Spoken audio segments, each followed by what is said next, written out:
ठीक है, इसमें देखो ये स्टार्ट कर देते हैं। कुछ बेसिक आइडिया होगा आपको कि कुछ हमारे जो न्यूक्लियस हैं वो स्टेबल नहीं होते और वो कुछ ना कुछ डिके करके और स्टेबल न्यूक्लियस में कन्वर्ट हो जाते हैं। तो उसका एक लॉ है, लॉ ऑफ डिसइंटीग्रेशन। वो ये कहता है कि अगर आपके पास N naught number of nuclei हो, अनस्टेबल न्यूक्लियाई, इसको शायद हम लोग एक्टिव न्यूक्लियाई भी बोलते हैं ना, number of active nuclei where N naught at some time t equal to 0। और एक्चुअली स्टेबिलिटी ऑफ न्यूक्लियस थोड़ा सा केमिस्ट्री में n/z रेशियो से बताते हो। मतलब उस रेशियो के हिसाब से कुछ न्यूक्लियस स्टेबल नहीं होते हैं तो वो अपना कुछ पार्टिकल्स एमिट कर देते हैं, इधर अल्फा पार्टिकल या बीटा पार्टिकल्स, और कुछ दूसरे न्यूक्लियस में कन्वर्ट कर जाते हैं। तो वही फिनोमेना आपके लिए है रेडियो एक्टिविटी। उसमें अगर ऐसा मान ले कि ऐसे एन नॉट न्यूक्लियाई थे जो कि अनस्टेबल थे फॉर सम रीजन, एंड वो धीरे धीरे डिके होते जा रहे हैं, और टी टाइम के बाद, टी सेकेंड्स के बाद उसमें से हमारे पास capital N number of nuclei still active है, मतलब कि ओरिजिनल फॉर्म में, और N naught minus N decayed हो गए हमारे।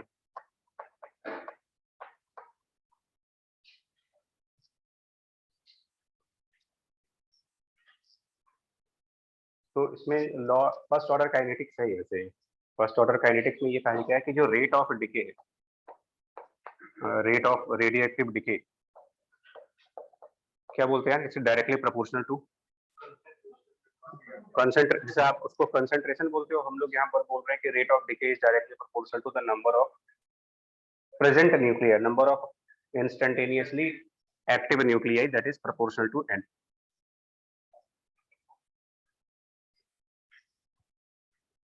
केमिकल रिएक्शंस में इसी को आप बोलते हो कि जितना कंसंट्रेशन बचा होगा उसी के प्रोपोर्शन में रिएक्शन का रेट जाता है फर्स्ट ऑर्डर काइनेटिक्स में।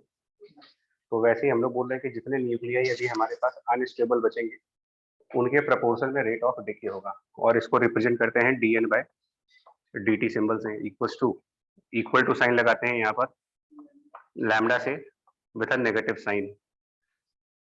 तो माइनस साइन इसलिए बिकॉज डिके होते समय n की वैल्यू टाइम के साथ रिड्यूस होती जाएगी, तो डिक्रीजिंग फंक्शन है, that's by minus value, and lambda को बोलते हो decay constant. This is law of radioactive decay,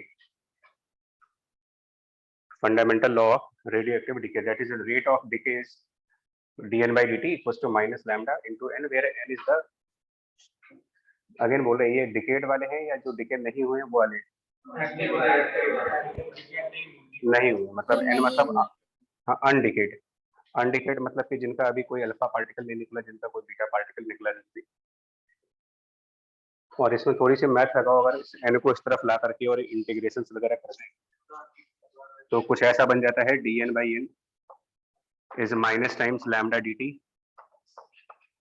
और इसमें जब आप इंटीग्रेशन करते हो 0 से t तक के लिए इधर, और इधर भी आपका इनिशियली n नॉट से बाद में n तक, तो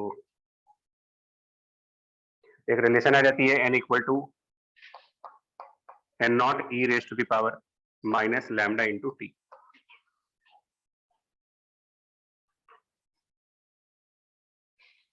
ये एक रिलेशन है between the initial number of active nuclei and the present number of active nuclei. शुरुआत में जो एक्टिव न्यूक्लियाई थे वो n नॉट थे, और टी टाइम के बाद जो एक्टिव यानी कि अनडिकेड न्यूक्लियाई हैं वो n है।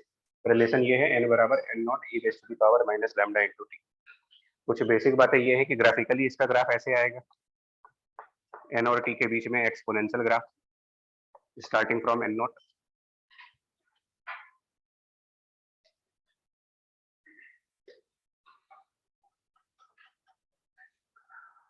और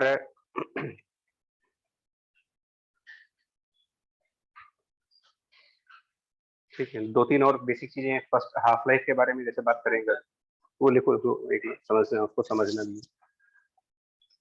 अच्छा, ये ऑब्वियस है कि लैम्डा जितना ज्यादा होगा ये ग्राफ उतना स्टीप बनेगा।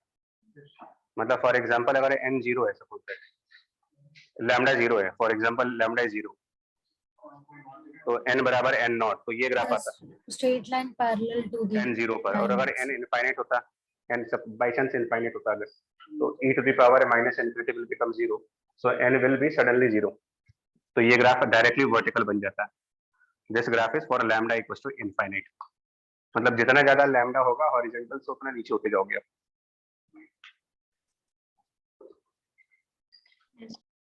ठीक है। हाफ लाइफ बोलते हो कि जितने टाइम के बाद number of active nuclei half हो जाए, तो वो कितना आएगा हाफ लाइफ। हाँ, ये समझने वाला पॉइंट अब धीरे धीरे आ रहा है। ये तो बहुत, हाफ लाइफ मतलब वो लाइफ यानी कि वो टाइम जिसके बाद number of active nuclei initial वाले के हाफ हो जाएंगे, मतलब n बराबर n नॉट बाई 2 हो जाए, n equals to n naught by 2। तो उससे हमारा टाइम आ जाता है सॉल्व करने के बाद log 2 by lambda, ln 2 by lambda, ये 0.693 बोलते हैं इसको log 2 की वैल्यू।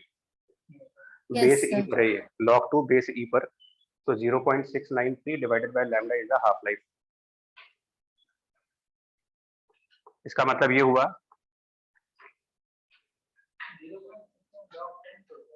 नहीं ई पर 10 पे तो 0.30 कुछ होता है। ठीक है, तो हाफ लाइफ का मतलब ये होता है, जैसे अगर हम ग्राफिकली इसको समझाना चाहें कि हाफ लाइफ का क्या मतलब हुआ, तो थोड़ा सा फिर से ग्राफ बनाएगा, हमारी तरह से मत करना। After one half life, after one half life मतलब number of active nuclei will be, originally अगर n नॉट थे तो एक हाफ लाइफ के बाद वो n नॉट बाई 2 हो जाएंगे, मतलब आधे हो जाएंगे। एक और हाफ लाइफ यानी कि टोटल 2 हाफ लाइफ हो गई, तो 2 टाइम्स ऑफ हाफ लाइफ, तो आप हो गए नंबर ऑफ न्यूक्लियाई इस n नॉट बाई 2 के आधे होंगे, n नॉट बाई 4 हो जाएंगे, प्रीवियस वैल्यू के हाफ होते जाएंगे। पहले n नॉट का हाफ होगा, फिर n नॉट बाई 2 का हाफ होगा, एक और हाफ लाइफ आएगी जब, तो n नॉट बाई 4 के हाफ हो जाएगी, मतलब 3 हाफ लाइफ के बाद n नॉट बाई 8। तो इन जनरल अगर हम small n number of half life की बात करें, क्या बचेंगे फिर आपके हिसाब से? n will be n naught by 2 की power n by 2 to the power n। अगर n हाफ लाइफ लेते हो तो आपको ये रिलेशन मिल जाएगा, एक हाफ लाइफ के बाद बाई 2 आएगा, 2 के बाद 4 हो जाएगा, 3 के बाद 8 हो जाएगा, 2 2 square 2 cube 2 to the power 4, इस तरीके से चलेगा। सर स्क्रीन थोड़ी सी कट रही है राइट साइड पे।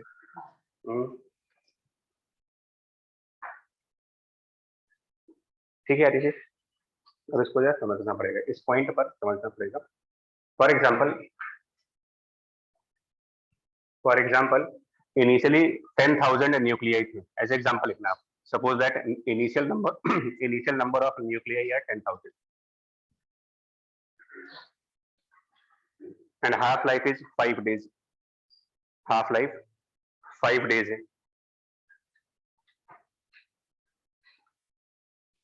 तो 15 डेज के बाद नंबर ऑफ एक्टिव न्यूक्लियाई कितने होंगे? Number of active nuclei after 15 days, half life 5 दिन की है और 15 दिन के बाद, तो 3 हाफ लाइफ हो गए वो। तो 10,000 डिवाइडेड बाई 8, 1250 ना, कितना आएगा इसके हिसाब से? तो 1250 एक्टिव न्यूक्लियाई है, और तो 10,000 में से इतना माइनस कर दोगे तो वो डिकेड न्यूक्लियाई आ जाएगी, 8750 नंबर ऑफ डिकेड न्यूक्लियाई। ठीक है, एक और एग्जांपल, सपोज n नॉट मतलब initial nuclei are 10, n naught equals to 10, number of initial nuclei 10 है, हाफ लाइफ 5 मिनट की है, हाफ लाइफ 5 मिनट। तो after 10 minutes number of nuclei will B,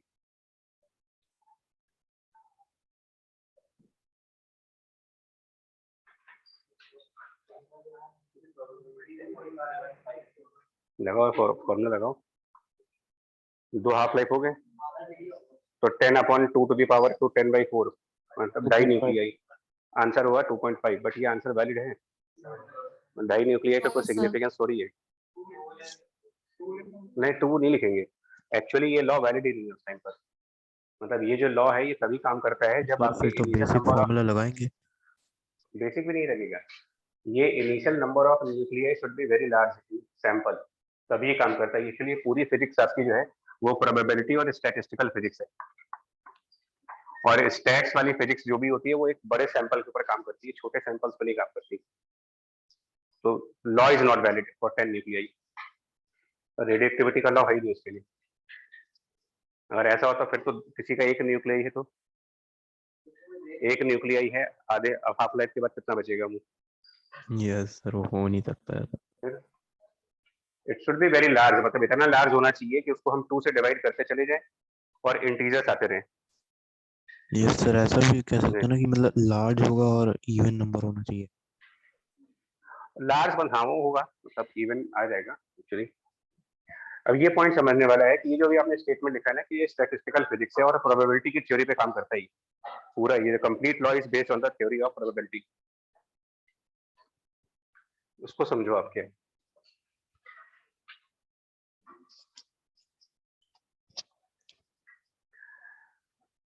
ये पिछली बार हम लोगों ने एक एलिमेंट कौन सा लिया था, बोरॉन 5b12। तो 5b12 एक अनस्टेबल न्यूक्लियस है और ये बीटा डिके करता है और कार्बन में कन्वर्ट हो जाता है, और carbon is most stable nuclei. तो 5b12 का एग्जांपल ले रहे हैं। फॉर एग्जांपल हमारे पास बोरॉन के 5b12 के कुछ न्यूक्लियाई थे, मानिए 1000 न्यूक्लियाई।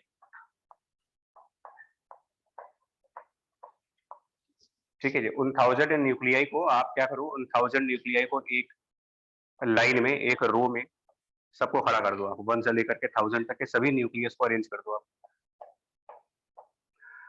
और हाफ लाइफ मान लेते हैं इसकी जो है, सपोज 2 आवर्स की है, 2 घंटे की हाफ लाइफ मान लेते हैं। तो 1 आवर के बाद इसमें से क्या सिचुएशन बचेगी, पहला क्वेश्चन तो ये भी है कि आफ्टर 1 आवर इसमें कितने न्यूक्लियर रिमेनिंग होंगे हमारे पास। 1000 न्यूक्लियर लेके चले थे हम, 1000 अनस्टेबल रेडियो एक्टिव न्यूक्लियर लेके चले थे। बीटा डिके करेंगे, बट वो अभी हमारा कंसर्न है नहीं कि बीटा करना है कि अल्फा करना है, वो बात की चीज है, डिके होना है बस, ये पॉइंट है। ठीक है, वो बीटा डिके करना है कि अल्फा डिके करना है वो सेकेंडरी पार्ट आता है। Question is if half life is 2 hour, then after 1 hour इसमें कितने डिके हो जाएंगे और कितने बच जाएंगे। हाफ लाइफ का मतलब आधे डिके हो जाए, तो 2 घंटे के बाद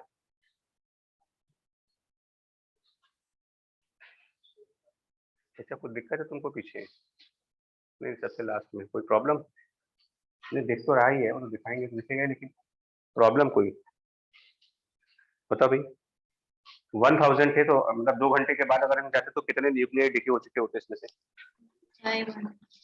500। तो 1 घंटे बाद कितने डिके होंगे? 250 डिके, 250 डिके होंगे 50. पक्का ना इसको? So 250 बचेंगे. 250 बचेंगे, नहीं. क्यों नहीं बता सकते हैं? क्यों आपने कहा कि डबल हाफ लाइफ का बता सकते हो, तो आधे हाफ लाइफ का नहीं बता सकते?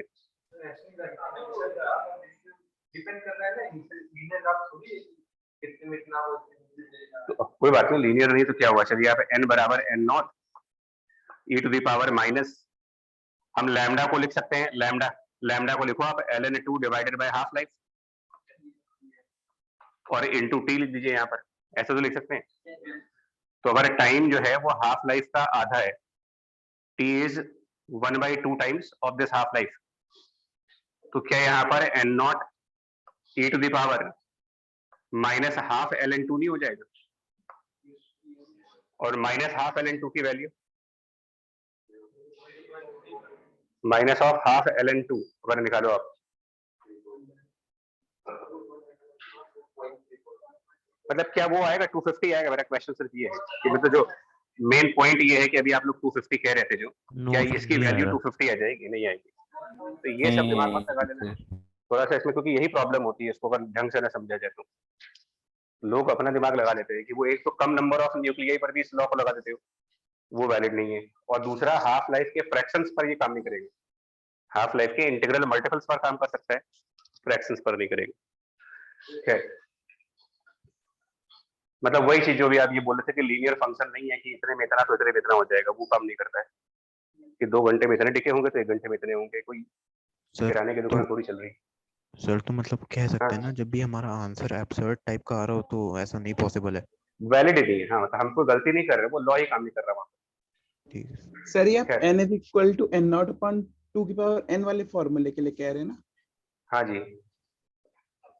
खैर, तो चलिए अभी हाफ लाइफ 2 है, अब चलिए 4 घंटे का टाइम ले लेते हैं। तो 4 घंटे के बाद अब तो निकाल सकते हैं 4 आवर्स के बाद। 250 बचेंगे या खत्म हो जाएंगे? 250 बचे। 250 बोरॉन बचेंगे और 750 कार्बन बचेंगे। एक्चुअली बीटा डीके करने के बाद कार्बन बन जाता है। यानी 250 हमारे पास बोरॉन के न्यूक्लियस बचेंगे और 750 जो होंगे वो कार्बन के न्यूक्लियस होंगे। अब आपसे क्वेश्चन मेरा ये है कि हमारे पास ये जो 1000 बोरॉन वाले एटम थे सब एक जैसे थे, सारे बोरॉन एटम्स बिल्कुल आइडेंटिकल थे।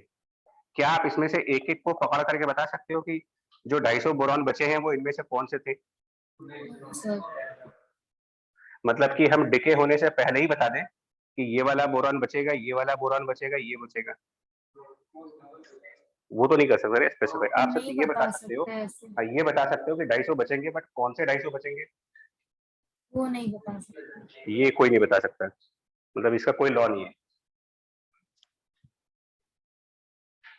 ठीक है जी। ये वैसा ही है जैसे कि अगर आपसे कहा जाए कि अपने कानपुर का लिटरेसी रेट कितना, अच्छा ट्रैफिक सेंस का रेट बता दो, मतलब जो अपना वो तो नेगेटिव में जा सकता माइनस है। में जा रहा है ना। खैर, मान लीजिए लिटरेसी रेट 25% है, इसका मतलब ये हुआ कि 100 में से 25 लोग पढ़े लिखे हैं, ये तो मतलब हुआ इसको। अब आपके सामने 100 लोग खड़े कर दिए जाए और आपसे कहा जाए कि 25% लिटरेसी रेट के हिसाब से उन 25 को निकाल के ले आओ, तो आप किसी का चेहरा देख करके, कपड़े देख करके तो बता नहीं सकते कि पढ़ा लिखा है कि नहीं। समझ पा रहे हो आप? इसमें तो एक मोटा मोटा आइडिया ये लग रहा है कि 100 में से 25 लोग पढ़े लिखे, बट आपको कहा जाए कि पर्टिकुलरली वो 25 कौन से हैं, उनको नाम से मोहल्ले से पहचान के लिए आओ जरा, वो नहीं हो सकता आपका, क्योंकि ये स्टैटिस्टिकल डेटा है ना आपका। स्टैट्स इसी को तो बोलते हैं आप, स्टैटिस्टिकल फिजिक्स, कि आपको एक डेटा दिया गया, आपने डेटा का सर्वे किया और सर्वे करने के बाद ये आ रहा है। भाई आपको बोला जा रहा है कि कोविड का इंक्रीज करने का रेट जो है वो 5% पे चल रहा है मान लीजिए, तो अब इस कंट्री में वो कौन 5% खुश, मतलब खुशनसीब लोग होंगे जो नेक्स्ट डे इन्फेक्टेड होंगे। बताया सर कि आज 5% के रेट से बढ़ रहे हैं, तो आप बता सकते हो कि कल सुबह जो होंगे वो कौन से 5% लोग होंगे। तो इसका मतलब ये एक रैंडम इवेंट है। रैंडम इवेंट का मतलब we can not tell that which particular boron atom will be converted into carbon. इन 1000 में से कोई भी हो सकता है। No point is every nucleus has equal chance of decay. Every nucleus has equal chance of decay in a specific time. कहानी थोड़ा ध्यान से सुनना है देखो कि इसके बाद जो हम लोग फिजिक्स वाला एंगल अब जब लाएंगे इसमें ना, every nucleus has equal chances of decay in a specific time. अब हमने कहा कि 2 घंटे की हाफ लाइफ है, 4 घंटे के बाद 250 बोरॉन बचेंगे, 750 जो होंगे वो कार्बन हो जाएंगे। अब आपसे क्वेश्चन पूछा जाए कि इनमें से किसी एक बोरॉन एटम के 2 हाफ लाइफ के अंदर डिके होने की प्रोबेबिलिटी कितनी हुई। किसी एक बोरॉन एटम की, किसी भी एक बोरॉन एटम की प्रोबेबिलिटी आपसे पूछी जाए क्या होगी कि वो 4 घंटे बाद डिके हो जाए। हमको ये पता है कि 4 घंटे बाद 750 बोरॉन एटम से डिके हो जाएंगे, लेकिन ये नहीं पता कि वो 750 कौन कौन से। समझ पा रहे हो इसको? तो हमें इसमें से किसी एक स्पेसिफिक बोरॉन एटम के डिके होने की प्रोबेबिलिटी निकालनी है कि ये 4 घंटे में डिके हो जाए, इस बात की क्या प्रोबेबिलिटी है। 3/4 या 1/4 ये सोच के बताइए। 1/4 3/4 डिके होने की प्रोबेबिलिटी। अच्छा होने की पूछिए सर, सॉरी। तो भाई अगर ये डिके हो जाएगा तो वो ये ना कि favourable sample divided by total वाला, मतलब तो टोटल सैंपल इवेंट 1000 का है आपका, फेवरेबल सैंपल इवेंट इज 1000, और अगर डिके हो जाते हैं तो हमारा फेवरेबल आउटकम 750 है, तो 750 बाय 1000 मतलब 3/4। तो अब इसको जनरलाइज करो आप, प्रोबेबिलिटी ऑफ अ न्यूक्लियस, इसको फॉर्मूले टाइप का लिख रहे हैं, probability of a particular nucleus, probability of a particular nucleus to decay in first t seconds, to decay in the first t seconds.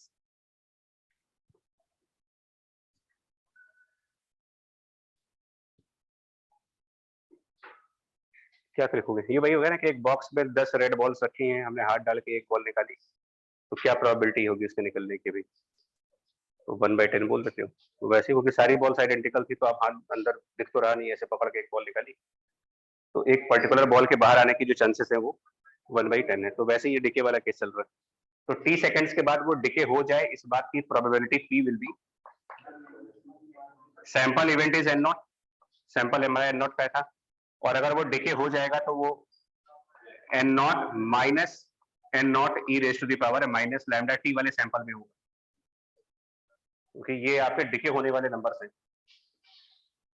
तो जितने डिके हो रहे हैं उनका number divided by original number, ये प्रोबेबिलिटी ऑफ डिके है। Obviously decay ना होने की प्रोबेबिलिटी पूछते अगर, तो 1 में से इसको 1 सबट्रैक्ट से कर दीजिए, माइनस कर देते हैं 1 माइनस कर दीजिए, वो डिके ना होने के चांसेस हैं एक पर्टिकुलर टाइम के बाद। दूसरा फर्स्ट पॉइंट, सेकंड पॉइंट देखो, एक क्वेश्चन और है, what will be the probability of, what will be the probability of decay, what will be the probability of decay of a specific nuclei, of a specific nuclei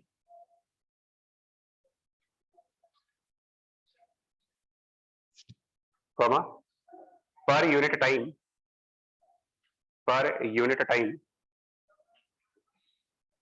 at a particular moment, at a particular moment, मतलब instantaneous probability की बात कर रहे हैं यहाँ पर, ये पहली बार वर्ड सुनोगे, एक पर्टिकुलर मोमेंट पर एक पर्टिकुलर न्यूक्लियस के डिके करने की प्रोबेबिलिटी।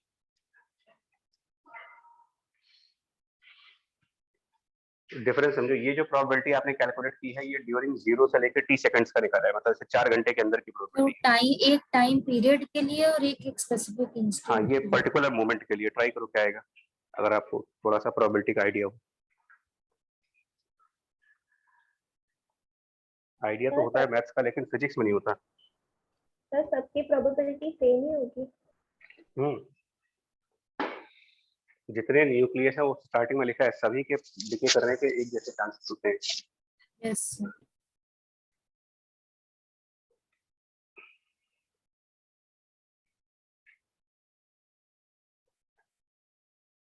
तो एक स्पेसिफिक टाइम t पर इंस्टेंटेनियसली एक न्यूक्लियस के डिके होने की क्या प्रोबेबिलिटी होगी?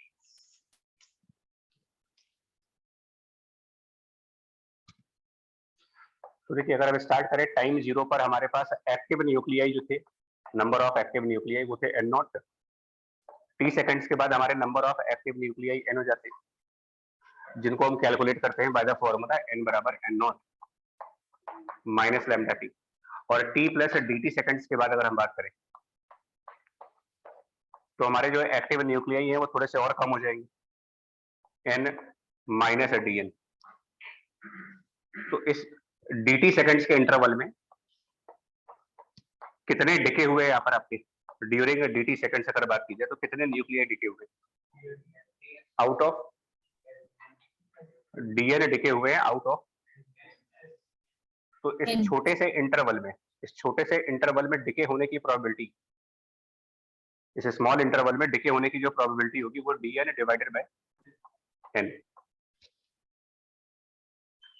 होगा। ये probability of decay in this small interval dt। Yes और अगर इसको पर यूनिट टाइम कैलकुलेट करना हो, further divided by divided by dt। dt, ये आपका आंसर बनेगा। और dn का मॉडुलस रखेंगे बिकॉज प्रोबेबिलिटी माइनस बनी जा सकती है, और dn एक नेगेटिव वैल्यू होगी बिकॉज n डिक्रीज हो रहा है, तो इसलिए मॉड लगा देते हैं इसमें।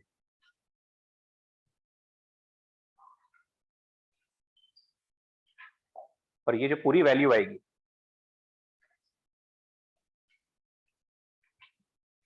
बाय द लॉ जो था रेडियोएक्टिविटी का लॉ, अगर आप ध्यान से देखो dn/dt बराबर माइनस लैम्डा n, dn/dt बराबर माइनस लैम्डा n का लॉ देखिए तो ये dn/n/dt ये पूरी वैल्यू मैग्नीट्यूड में लैम्डा ही आएगी, यस सर। और यही डिके कांस्टेंट की एक्चुअल डेफिनेशन है। The decay constant is instantaneous probability of decay of a nuclei per unit time. Decay constant की जो प्रॉपर डेफिनेशन है वो यही है, it is the instantaneous probability of decay of a particular nuclei per unit time.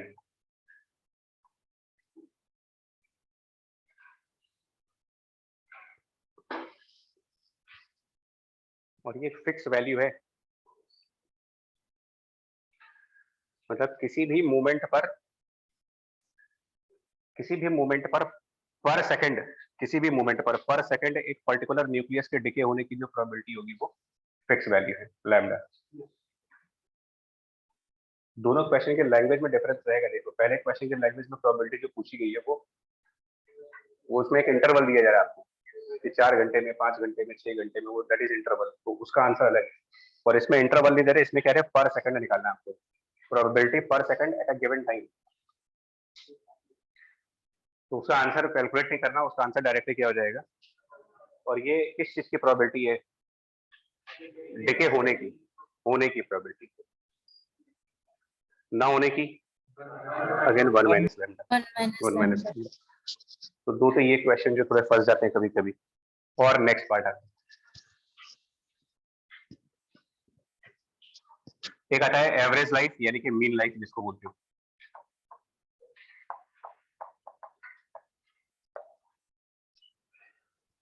क्या definition है इसकी, average life और मीन लाइफ।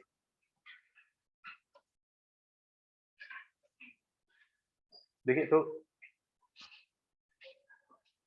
अगर आप थोड़ा सा केमिस्ट्री के पॉइंट से देखिए, जैसे जैसे रिएक्शन में कंसंट्रेशन कम होती जाती है, रिएक्शन का रेट क्या होता जाता है, कम हो रहा है, तो वैसे हमारा रेडिएटिव डिक्रीज हो रहा है, रेडिएक्टिविटी भी है। अगर आपसे कहा जाए कि टाइम 0 पर N naught again active nuclei, एक लिस्ट टाइप की देखो आप, टाइम और यहाँ पर एक्टिव न्यूक्लियाई और rate of decay.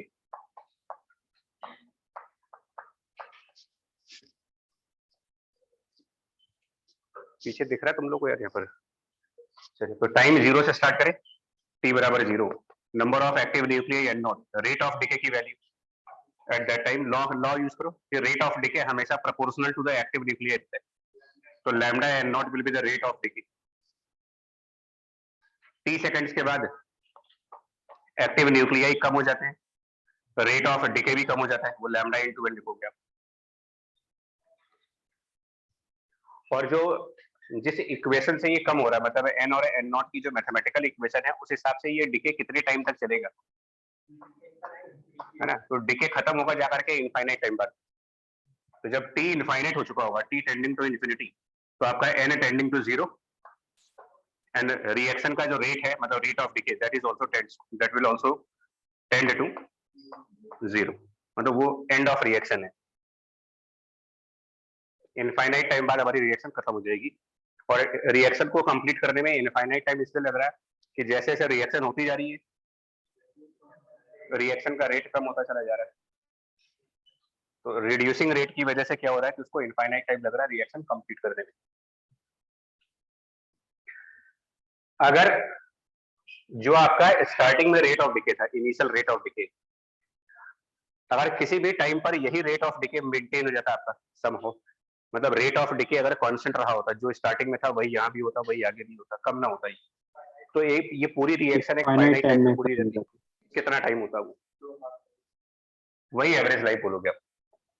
Average life की डेफिनेशन यही है, मतलब the time in which the reaction will be completed if the rate of decay is maintained at lambda N naught, मतलब इनिशियल रेट ऑफ डिके अगर maintain हो जाता तो पूरा डिके होने में जो टाइम लगेगा आपको वो है हाफ लाइफ की definition. The time required for complete reaction और complete decay, the time required for complete decay if the rate of decay is considered to be constant, is considered to be constant at initial value, is considered to be constant at initial value.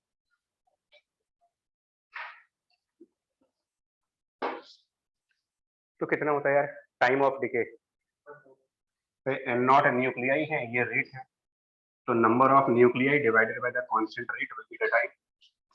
तो time will be n naught divided by lambda n naught, और इसको आप T average का नाम दो, which is simply 1 by lambda. Average life is 1 by lambda.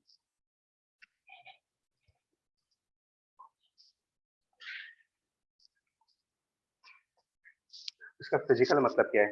Average life 1 by lambda का physical meaning.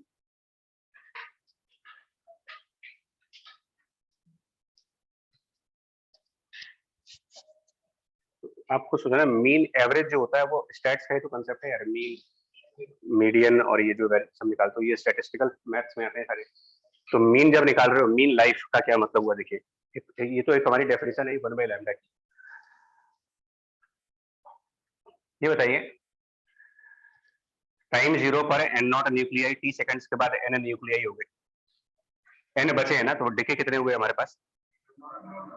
n not minus n। Not. तो ये जो n बचे हैं ये भी जिंदा है ना हमारे लिए, मतलब Yes, डिके ना होने का मतलब एक तरीके से आप जिंदा मान लो, और डिके होगा तो मर गए। तो n अभी जिंदा है, तो इनकी लाइफ है अभी, मर इसमें से गए कितने अब? n not minus n not minus n। फिर आपके dt सेकंड्स के बाद अगर इसमें एक और टाइम डाल दो t प्लस dt, तो आपके ये n माइनस dn हो गए। तो अगर आपसे पूछा जाए कि ये जो dn नंबर ऑफ न्यूक्लियाई थे, ये इनकी लाइफ क्या रही? मतलब लाइफ का मतलब होता है कितनी देर तक ये अनडिके थे। dn नंबर ऑफ न्यूक्लियाई कितने टाइम तक के लिए अनडिकेट थे? t plus dt। तो dn number of nuclei undecayed form में थे,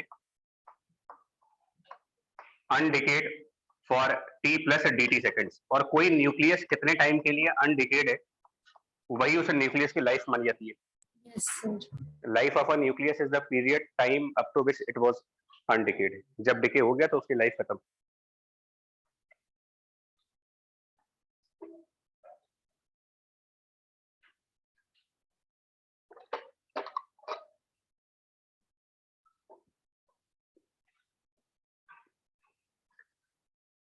तो ऐसे ही हर न्यूक्लियस की अलग अलग लाइफ होगी।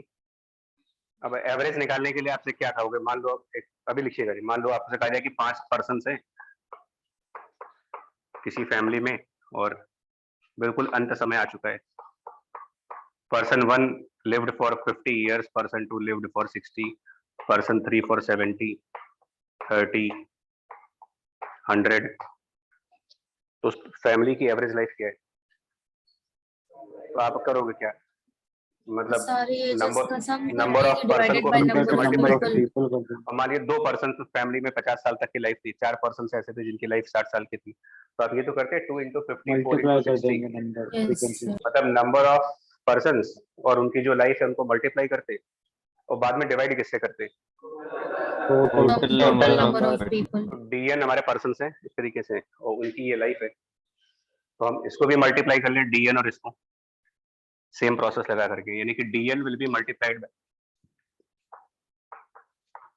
t plus dt।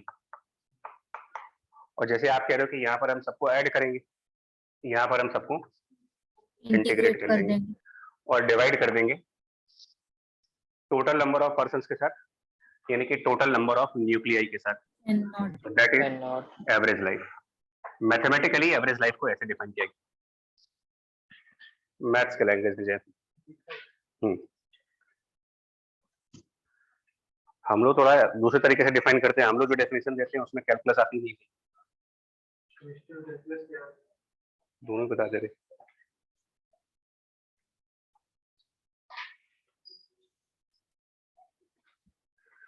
तो अब अगर इसको हम एक अप्रोक्सीमेशन ये लगेगा कि dn और dt का जो टर्म आएगा वो 0 हो जाएगा, मतलब नेग्लेक्ट हो जाएगा, dn multiplied Yes, by sir. dt तो बहुत छोटे नंबर बहुत छोटा होगा। तो फिर इसको अगर हम देखें तो ये integral dn into T by N naught, और dn लॉ ऑफ डिके से dn upon dt is lambda into n, तो dn will be lambda n dt with a minus sign. dn by dt was a minus lambda into t, तो वहां से dn की value निकाल करके रख देते, माइनस इंटीग्रल में लैम्डा एन टी dt और डिनोमिनेटर में n नॉट भी है। मैं एक स्टेप डायरेक्ट जा रहा हूँ और n को further n naught e raise to the power minus lambda T रखोगे तो वो डिनोमिनेटर वाला n नॉट चला जाएगा, और बेसिकली इंटीग्रेशन के अंदर जो बचेगा आपके पास वो t into E to the power minus lambda T dt का टर्म आएगा,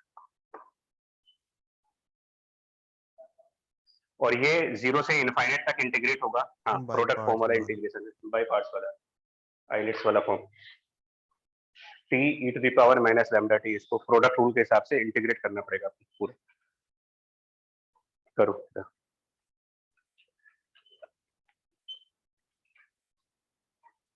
और ये इसलिए जरूरी है जानना क्योंकि जिस तरीके के पेपर्स का ट्रेंड चल रहा है उस हिसाब से जानना इसलिए जरूरी है।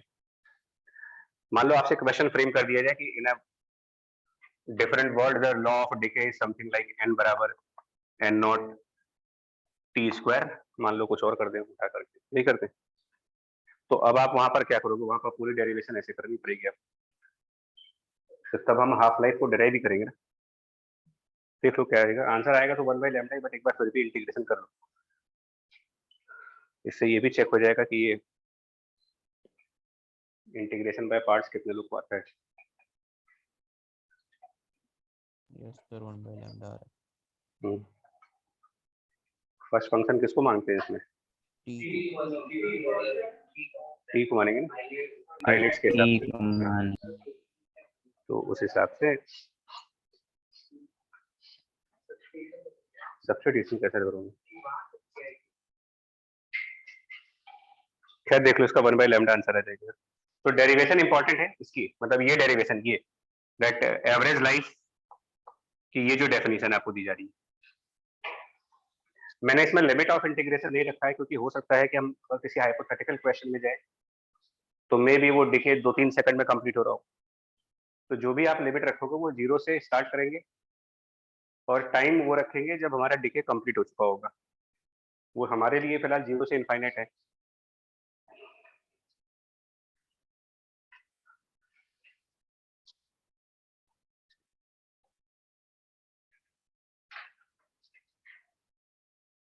ठीक है जी, यहाँ पॉइंट क्लियर हुआ।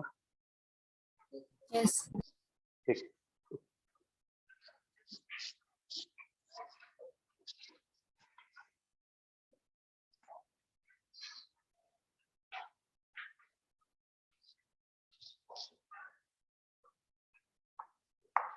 नेक्स्ट पॉइंट है, अब ये क्वेश्चंस हैं, production and decay of a nuclei.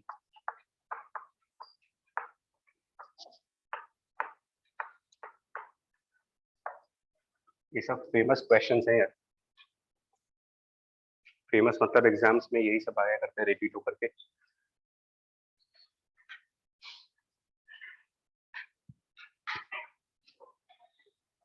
So question लिखो आप, इसका लैंग्वेज लिखो जल्दी से, देखो आप,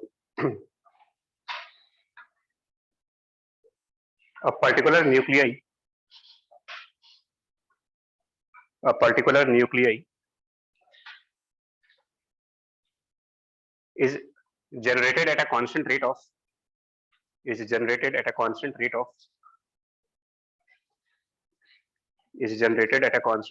capital R,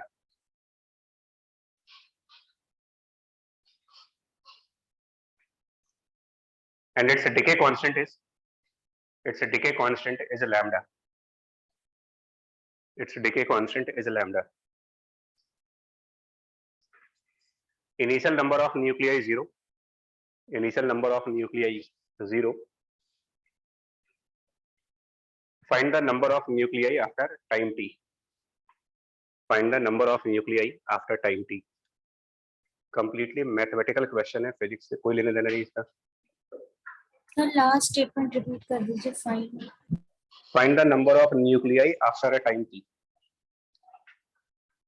ठीक है, इस क्वेश्चन को फिर बोल रहा प्योरली मैथमेटिक्स है, एप्लीकेशन ऑफ डेरिवेटिव के ऊपर. थोड़ा रुक जाइए. मतलब ये क्वेश्चन एओडी का है, हमारा फिजिक्स का ही नहीं. जैसे भी करो. और तुम लोगों ने देखा होगा एओडी डिफरेंशियल इक्वेशन वाले चैप्टर में तुमको काइनेमेटिक्स के भी क्वेश्चन मिलते होंगे. अब है ना, अब 11th को कितना टफ लगता था. और इधर एक्चुअली वो मैथ्स का टॉपिक ही है. हाँ जी प्रणव. सब पूछा क्या था, पूछ रहा हूँ. Number of nuclei T time के बाद कितने होंगे. और हिंट मैं फिर बोल रहा हूँ, जस्ट डिफरेंशियल इक्वेशन पे ध्यान दो. आपकी क्या डिफरेंशियल इक्वेशन बनेगी. इस टाइप के क्वेश्चंस में सिर्फ सारा फोकस होना चाहिए डिफरेंशियल इक्वेशन पे. r minus dn by dt is equal to lambda. अरे बात कर रहे हो, इक्वेशन तो बनाओ पहले आप. डिफरेंशियल इक्वेशन क्वेश्चन को लैंग्वेज पढ़ो ना. जो न्यूक्लियस है उसको जनरेट कर रहे हैं एक रेट के ऊपर. और लॉ ऑफ डिके क्या कहता है कि छोड़, एक काम करें, सुनो भी, इसको छोड़ते हैं. दूसरा क्वेश्चन लो, एक डिफरेंट क्वेश्चन भी कराते हैं. टॉरेसली थ्योरम याद है आप लोग को, एफ्लक्स वाला. चलो जरा फ्लूइड मैकेनिक्स का क्वेश्चन करो. आपके पास एक बिल्कुल एम्प्टी कंटेनर हो, completely empty container, but bottom side पर एक नैरो होल है. उसमें एनालॉग समझ जाओगे इसका. एम्प्टी कंटेनर ऊपर से पानी डाल रहा होगा, नीचे होल से निकल भी रहा होगा. यस. अब इसको आप टैप वाटर से फिल करो, और जो पानी आ रहा है वो मीटर क्यूब पर सेकंड के रेट से आ रहा है. नल से पानी आप इसमें भरो, लेकिन बॉटम पर लीकेज है, तो दोनों चीजें होंगी इसमें. पानी फिल भी हो रहा होगा और लीक भी कर रहा होगा. तो एनालॉग समझो आप, जनरेट भी कर रहे हैं और डिके भी हो रहा है. अब इसमें पूछा गया कि इसमें height of liquid as a function of time क्या बनेगी. निकालो पहले, इसी कर लो. What is the height of liquid as a function of time. फिर दो फायदे हो जाएंगे, एक ये क्वेश्चन हो जाएगा, फिर वो भी. होल का एरिया दिया हुआ है. हाँ सॉरी, वो दिया है. होल का एरिया दिया है, स्मॉल ए छोटे से होल का एरिया है. हाइट बता रही है आपको, कंटेनर में जो पानी की हाइट होगी उसका as a function of time क्या बनेगी. ये भी एप्लीकेशन ऑफ डेरिवेटिव का क्वेश्चन है. जहां रेट दिख जाए, जिस क्वेश्चन में रेट लिखा हो, मैं समझ जाओ कि आप डिफरेंशियल इक्वेशन पे आ गए.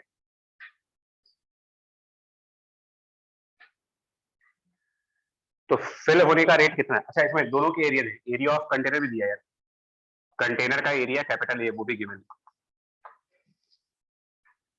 फिल होने का रेट कितना है इसमें, क्यू. और अगर किसी टाइम पर मान लें कि पानी एच हाइट तक फिल हो चुका है, तो टॉरेसली थ्योरम से निकलने का रेट क्या बनेगा, स्पीड क्या बनती है निकलने की. Small A into V, instantaneous वाली. हाँ, √2gs तो वेलोसिटी होती है ना, और इनटू एरिया वॉल्यूम रेट हो जाता है. Torricelli theorem, fluid mechanics, flux velocity. Yes sir. √2gh into area. तो फिल होने का रेट इन मीटर क्यूब पर सेकंड, और बाहर निकलने का रेट मीटर क्यूब पर सेकंड. माइनस कर दें तो ये नेट रेट हो गया जिससे वो फिल हो रहा है. Net rate at which the container is being filled equal to a times dh by dt. ये वॉल्यूम रेट है ना, तो it should be d volume by dt. मतलब rate of volume. Basically simple math कह रहे हैं उसे. अपने आरडी शर्मा पे भी देखो, एरिया इनटू हाइट होल है. हाँ, किसी भी मैथ के बुक में जाओ, डेरिवेटिव वाले चैप्टर में जाओगे, इस तरह के क्वेश्चन भरे पड़े होंगे. और जो वॉल्यूम है उसको क्या लिख सकते हो, इन कंटेनर का एरिया इनटू हाइट. तो एरिया ऑफ कंटेनर बाहर, और ये एच और टी की डिफरेंशियल इक्वेशन. बट इसके आगे पता नहीं मल्टीप्लाई क्यों करेंगे यार, इसमें इंटीग्रेटिंग फैक्टर की जरूरत है क्या.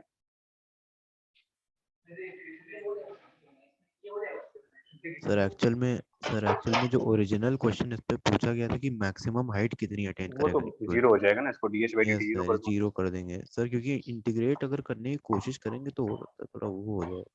नहीं क्यों ऐसा, आप याद करो मैथमेटिक्स में क्या ऐसा कोई इंटीग्रेशन कभी नहीं आता, कोई इंटीग्रेशन नहीं अच्छा, आता d x upon p minus q root x का। अब देखो भाई, अरे इसको करा होगा यार, ऐसा हो नहीं सकता इस टाइप की रूट एक्स को टी ले लीजिए, इससे बढ़िया। नहीं छोड़ दो प्रणव, बाकी लोग को सोचने दो अपना। अगर ये कर सकते हो तो ये उसी फॉर्म की तो इंटीग्रेशन आ रही जी सर। है, D H by capital Q minus A root two G H, इसको अलग कर दे और रूट एच अलग कर दे। ये वैसे नहीं होगा d x upon p minus q root x, अगर ये इंटीग्रेट हो सकता है तो फिर ये भी हो सकता है, और अगर वो नहीं हो सकता तो क्वेश्चन छोड़ो।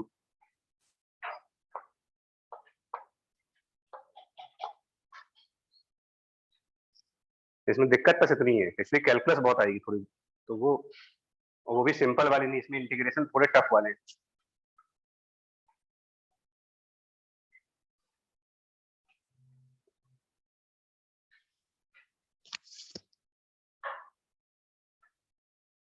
सर हाँ जी सर, पिछले वाले का answer r by lambda into 1 minus E की पावर लैम्डा टी है।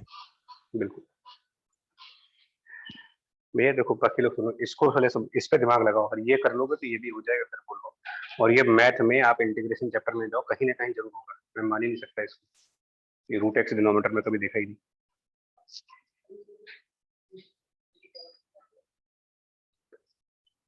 अगर नहीं देखा इसका मतलब क्वेश्चन नहीं लगाए तुम लोगों ने। नहीं एक्चुअली हमें और भी बार बार जरूरत पड़ेगी यार, इस चैप्टर में बार बार डिफरेंशियल इक्वेशन आएगी तो क्या करेंगे हम, उसके लिए छोड़ देंगे ऐसे ही।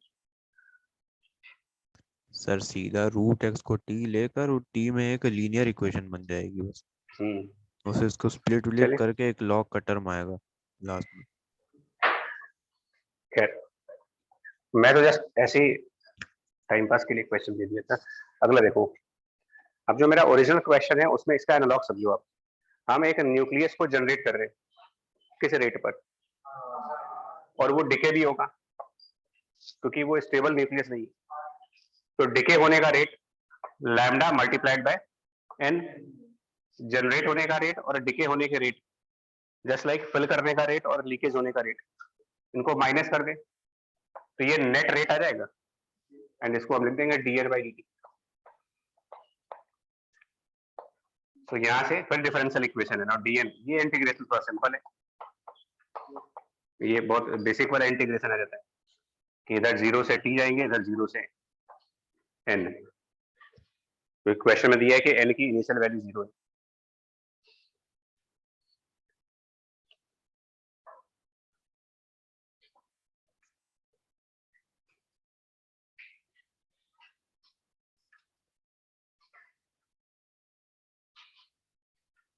ये तो स्टैंडर्ड फॉर्म ऑफ इंटीग्रेशन है कि इसमें भी सब्स्टिट्यूशन लगाओ, लॉग वाला है तो ये तो क्विक यार आप लोग। Answer will be r by lambda into 1 minus e raise to the power minus lambda t। Answer लिखिए जल्दी से।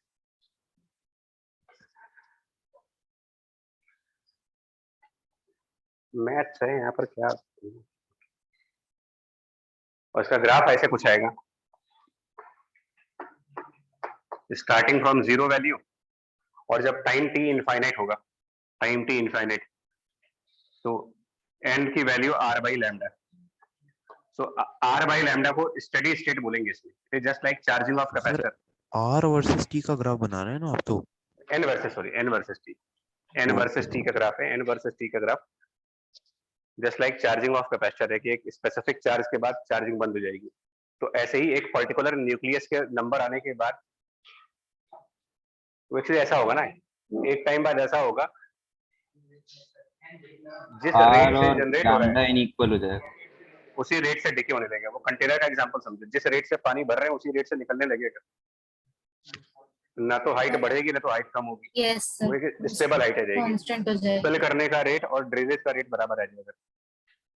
तो ऐसे ही अगर जनरेट करने का रेट और डिके करने की रेट सेम हो जाए, वो कहलाएगी स्टेडी स्टेट।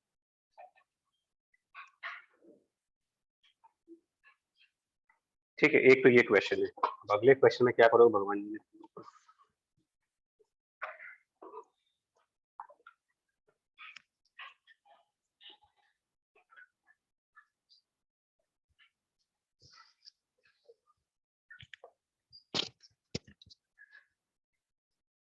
ठीक है, इसी का एक दूसरा पार्ट है, second question.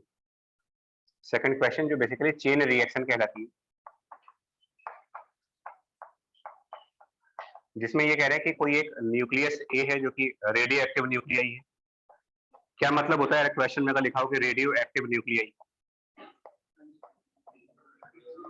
Unstable, radio active nuclei मतलब अनस्टेबल, इसका अल्फा डीके होगा या बीटा डीके होगा या गामा डीके होगा। तो A is the radioactive nuclei और इसका नंबर दिया है N0।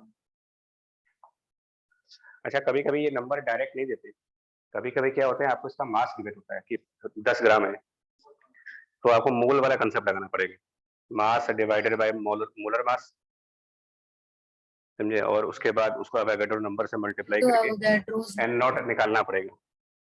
तो वो भी एक पार्ट ऐड हो जाता है। हम लोग तो डायरेक्ट आपको जो बता देते हैं कितने न्यूक्लियस है, अगर उसको मास के फॉर्म में लिखना चाहेंगे ना तो इसको ऐसे भी लिख सकते हैं, इसका initial mass by the molecular weight into, तो ये ध्यान रखिएगा अपने हिसाब से मोल्स वाला कंसेप्ट। खैर N0 अगर इसके इनिशियल न्यूक्लियाई है रेडियो एक्टिव, और उसके बाद कह रहे हैं कि ये डिके होता है बी में और बी भी रेडियो एक्टिव है, मतलब ये जिसमें डिके हुआ वो भी रेडियो एक्टिव। और ये होता है, अगर आप यूरेनियम से लेड तक का प्रोसेस देखोगे, कभी भी चेन रिएक्शन होती है। yes sir. ऐसे भी है ना। हम बच्चे को बताएंगे, आप जरा यूरेनियम की चेन रिएक्शन देखो, कितनी लंबी चेन रिएक्शन है। न्यूक्लियर फिजन वाले में जाओ, फिजन वाले में आपको वहां पर मैं देख लो बताएं,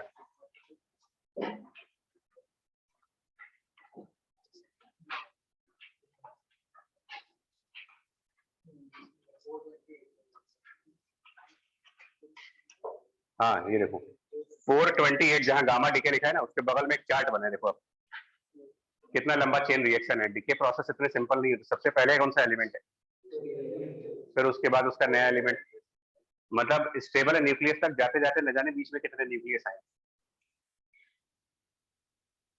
तो इतनी बड़ी सीरीज तो हम नहीं सॉल्व कर सकते, पर आइडिया सेम है कि एक पर्टिकुलर न्यूक्लियस का डिके होकर के बी बना और बी भी रेडियोएक्टिव था, तो वो फर्दर डिके करके सी में कन्वर्ट हो गया और सी इज नाउ स्टेबल न्यूक्लियाई।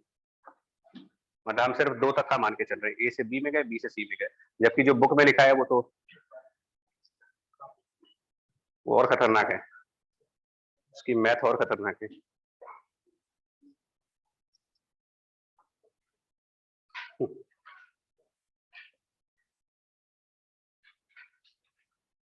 और मॉडर्न फिजिक्स में यही एक ऐसा पोर्शन है जिसको ढंग से पढ़ाना पड़ेगा, क्योंकि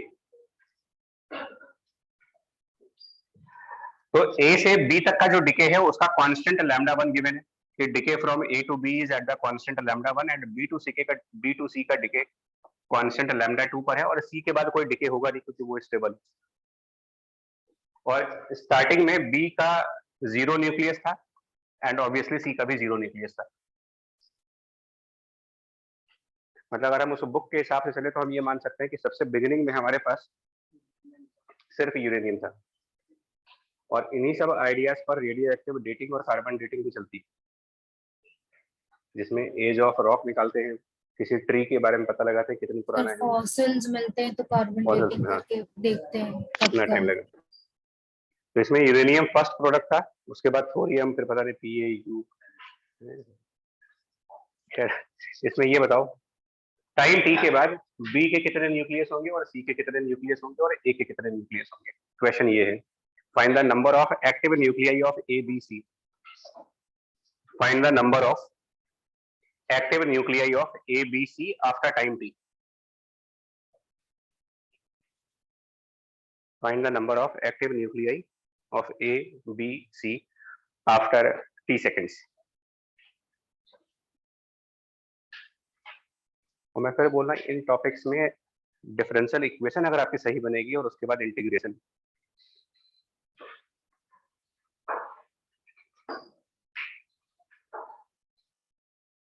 और डिफरेंशियल इक्वेशन बनाने के लिए क्या करना है, देखो मैं इक्वेशन तक जल्दी से बनाऊं। 30 सेकंड्स बाद सुनो, अभी तक बोर्ड पे देखो। 30 सेकंड्स के बाद अगर आप ये मान लो कि ए के नंबर ऑफ न्यूक्लियाई Na है, बी के नंबर ऑफ न्यूक्लियाई Nb और सी के नंबर ऑफ न्यूक्लियाई Nc मान लो। Na को निकालने में कोई दिक्कत नहीं होगी क्योंकि जो A है वो सिर्फ डिके हो रहा है, तो जिस न्यूक्लियस का सिर्फ डिके ही हो रहा है तो इसका लॉ तो ऑलरेडी पढ़ा हुआ है, it will be n0 e raise to the power minus lambda 1t, यही से चैप्टर स्टार्ट किया था। तो A के नंबर ऑफ न्यूक्लियर निकालने में कोई प्रॉब्लम नहीं है, डायरेक्ट फॉर्मूला लगाएंगे क्योंकि ये सिर्फ डिके हो रहा है। प्रॉब्लम उनमें होती है जो डिके होने के साथ साथ जनरेट हो रहे हैं, तो बी वाला जैसे बी वाला। जनरेट भी हो रहा है, डिके भी हो रहा है। हाँ, बी वाला क्या होगा, जितना ए डिके करेगा उतना बी बनेगा और बी साथ में डिके भी हो रहा है। कुछ डिके तो भी हो रहा है। यहाँ पर सुनना, इसका रेट सिर्फ ये देखो डिफरेंशियल इक्वेशन कैसे बनेगी, d n b by d t, rate of this nucleus equal to इसके प्रोड्यूस होने का रेट, बी के प्रोड्यूस होने का रेट वही है जो ए के डिके होने का रेट है, और ए के डिके होने का रेट लॉ ऑफ रेडिएटिविटी से लैम्डा 1 Na होगा। Lambda 1 Na will be the rate of decay of A, which is same as the rate of formation of B। आई बात समझ में? माइनस बी के डिके होने का रेट, बी के डिके होने का रेट लैम्डा 2 और इसके active nuclei lambda 2 Nb।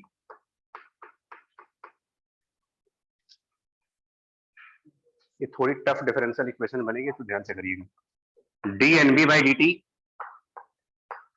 Equals to lambda 1। Now Na की वैल्यू रखेंगे इसमें,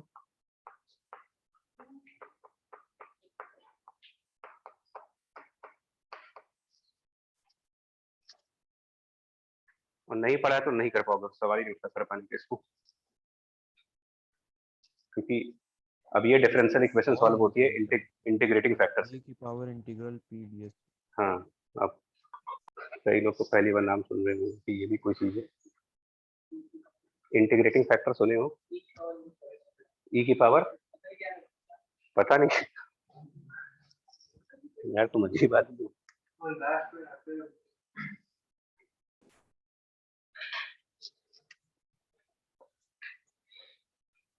किसी को भी नहीं आइडिया इसमें क्या कर रहे हैं, और तुम लोग ऐसे थोड़ी चलेगा भाई, 2-2.5 महीने बाद पेपर चल रहा है खुद।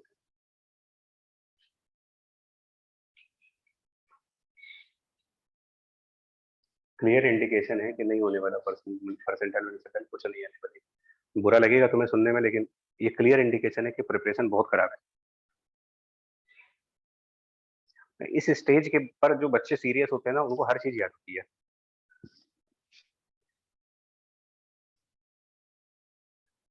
क्योंकि ये एटीट्यूड तो फिर ये बता रहा है कि ठीक है हम तो कुछ दिन बाद पढ़ लेंगे, और वो कुछ दिन बाद कभी आएगा थोड़ी।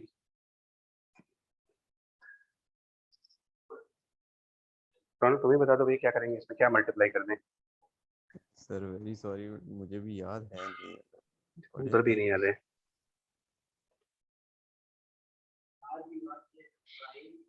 नहीं पढ़े भाई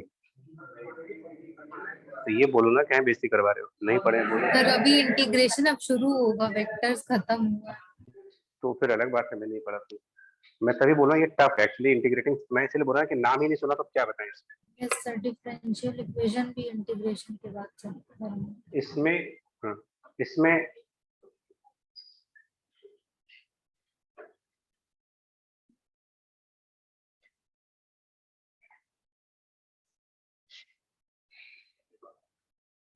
बताएंगे तो क्या बताएंगे, तो आंसर लिखो फिर तुम, आंसर लिखिए। देखो हम लोग भाई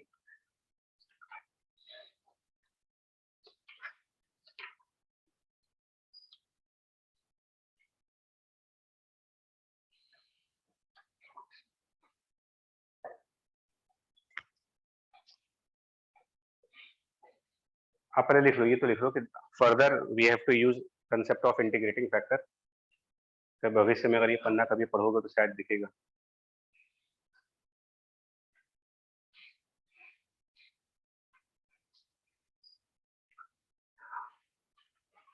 और वो फर्स्ट ऑर्डर डिफरेंशियल इक्वेशंस के लिए होता है। बाकी करना ये होगा, हिंट बता रहे हैं एक और, पूरी इक्वेशन मल्टीप्लाई होगी, this complete equation will be multiplied by e to the power lambda 2 into t से, e to the power lambda 2 into t से दिस, ये पूरी इक्वेशन मल्टीप्लाई होती है। इसको इंटीग्रेटिंग फैक्टर का नाम दिया गया है।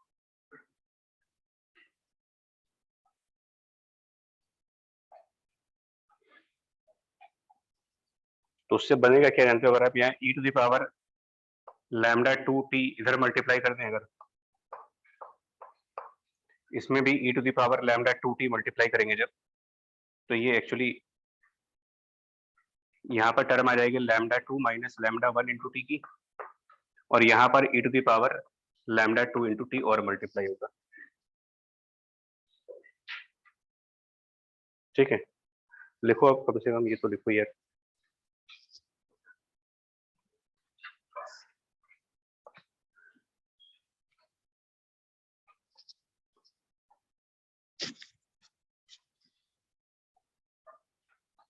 पूरी equation e to the power lambda 2 से मल्टीप्लाई करने के बाद क्या होता है,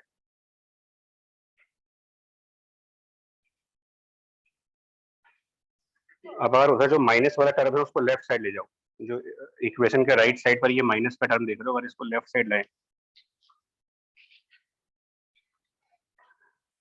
और थोड़ा सा दिमाग खर्च करो अपना, तो लेफ्ट हैंड साइड ये हो गया और राइट हैंड साइड आपका ऐसे हो गया।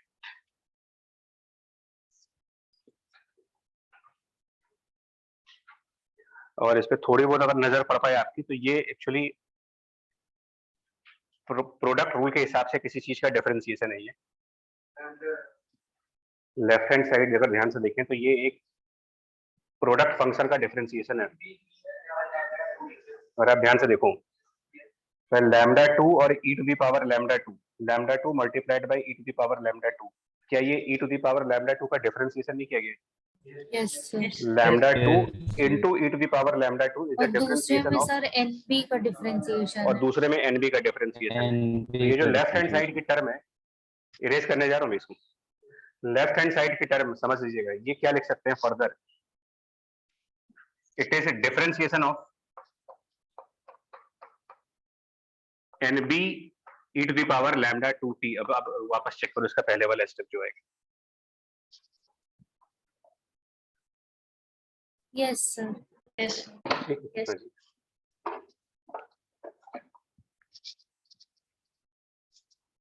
और फिर ये अभी इतनी आसानी से इंटीग्रेट होगा नहीं, क्योंकि ना ये nb तो इधर आ जाएगा, बाकी सब उधर जाएगा, मतलब ये e to the power lambda 2t को राइट साइड ले जाएगा और ये dt को राइट साइड ले जाओगे, तो राइट साइड का टर्म क्या बचेगा देखो जरा,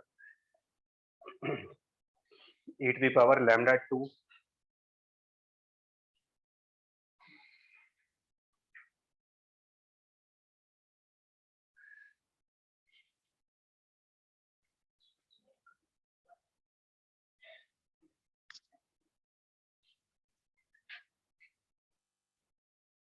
करो भाई जल्दी करो, बस करो।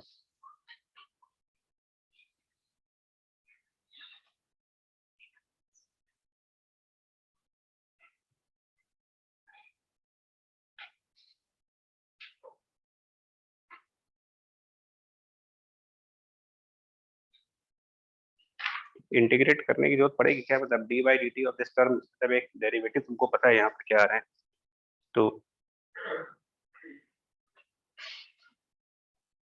क्या डायरेक्टली कुछ ऐसा नहीं कर सकते कि एक D by d T of this term, D by d T of this term is इतना,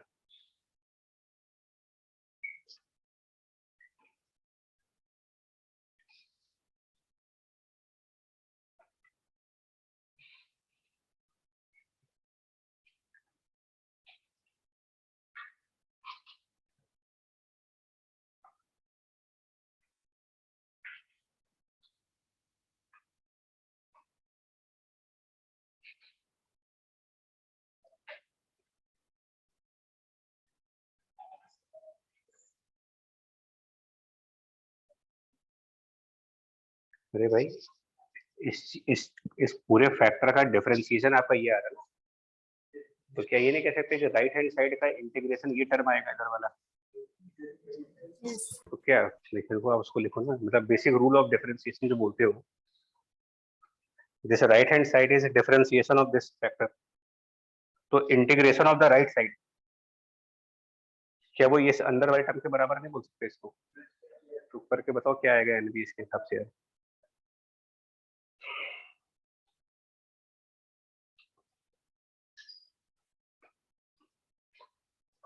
और प्रॉपरली जाओगे मैथ में थोड़ा कांस्टेंट का चक्कर फंसेगा, बट कांस्टेंट यहाँ पर आता नहीं क्योंकि जीरो था स्टार्टिंग में। तो हम बहुत बेसिक से चीज बता रहे हैं कि हम राइट हैंड साइड का इंटीग्रेशन कर लेंगे। राइट हैंड साइड का इंटीग्रेशन कर लीजिए और यहाँ से डी बाई डी टी हट जाएगा, हटाएं उसको, तो अब ये हो जाएगा डी बाई डी टी हटा दे रहे और आरएचएस पर इंटीग्रेशन हो रहा है उधर। तो जब उधर इंटीग्रेशन होगा तो एक तो यहाँ डिवीजन में 1 आएगा, नहीं और भी चीज आएगी, क्योंकि जब वो इंटीग्रेशन करके ये टर्म आएगा ना, और उसमें जब 0 से t की लिमिट रखेंगे तो ये और -1 भी आएगा यहाँ पर। वो आपको नहीं समझ में आ रहा है कि वो -1 कैसे बनेगा उधर? राइट साइड की इंटीग्रेशन होगी और उसकी लिमिट 0 से t रखी जाएगी। यस और ये लास्ट ईयर के बैच वाले आखिरी तक इस गलती से बाहर नहीं आ पाए कि 0 की लिमिट रखते ही नहीं। एग्जाम से 2 दिन पहले तक यही हो रहा था कि जब भी इंटीग्रेशन करते थे फिजिक्स में कहीं पर और उसमें 0 से कुछ लिमिट होती थी, तो वो अपर लिमिट रखते थे, 0 वाली लिमिट पर ये मान लेते हैं कि 0 वाली लिमिट पर तो वैल्यू 0 आएगी है। तो और ये ऐसी गलती जो कभी खत्म ही नहीं होती है, एग्जाम तक नहीं खत्म होती। इधर से अभी e to the power lambda t को उधर ले जाओ और एनबी सिंप्लीफाई करो भाई अपने आप। अब तो करो e to the power lambda 2 t को राइट साइड ट्रांसफर ले जाओ, e to the power lambda 2 t को राइट साइड ले जा करके, और एनबी की वैल्यू अब सिंप्लीफाई हो जाएगी यहाँ से। e to the power lambda 2 t जो लेफ्ट साइड पर है उसको राइट साइड लेके जाएंगे,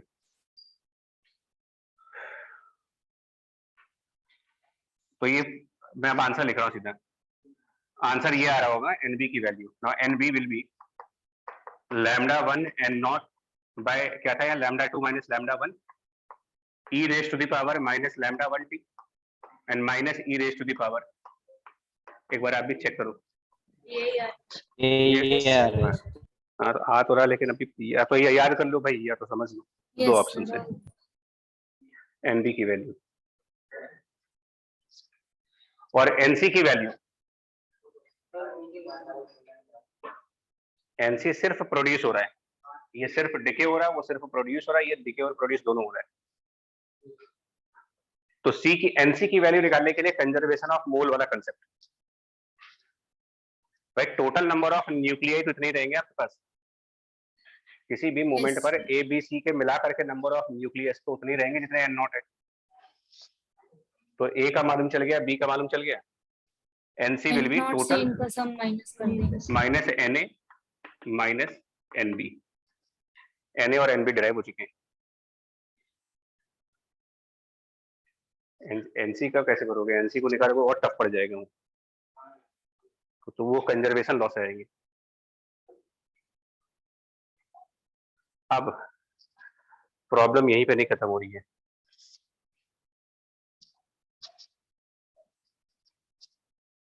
ठीक है। हम फिगर थोड़ा इधर कर दे रहे हैं। हमारा ए से बी बना था और बी से सी बना था, ये लैम्डा 1 पे था, ये लैम्डा 2 पर था। ग्राफिकल रिप्रेजेंटेशन देखो जरा, एनए वाले का ग्राफ कैसे दिखाओगे? एनए वाले का ग्राफ एन नॉट एक्सपोनेंट वाला, जो एक्सपोनेंट वाला, तो ये एक्सपोनेंशियली डिक्रीज करता हुआ graph of NA starting from n not.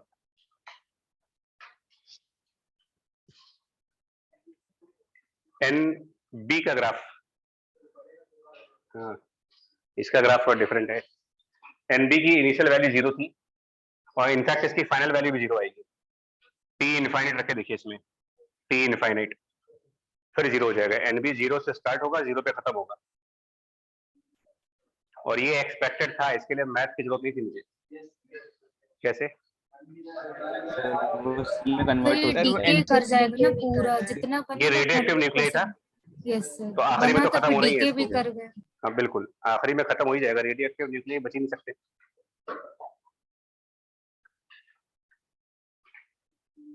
तो ये 0 से चलेंगे फिर 0 पे जाएंगे, इसका मतलब इनके ग्राफ कुछ इस टाइप से होंगे, पहले मैक्सिमा अटेन करेंगे और वापस 0 हो जाएंगे। और अब आपसे क्वेश्चन पूछते हैं, what is the time at which the concentration of B will be maximum, यानी कि number of nuclei of B will be maximum, किस टाइम पर होगा? सर डिफरेंशिएट करेंगे फिर 0 करना पड़ेगा, expression को। इसका डेरिवेटिव 0। Yes sir. ये पता लगाने के लिए कि एनबी मैक्सिमम कब होगा, डी एनबी बाई डी को 0 करना होगा। तो ये अंदर वाले टर्म का डिफरेंशिएशन निकाल करके उसको 0 रखना होगा, और उससे मालूम चलता है कि टाइम कौन सा होगा जब एनबी मैक्सिमम होगा।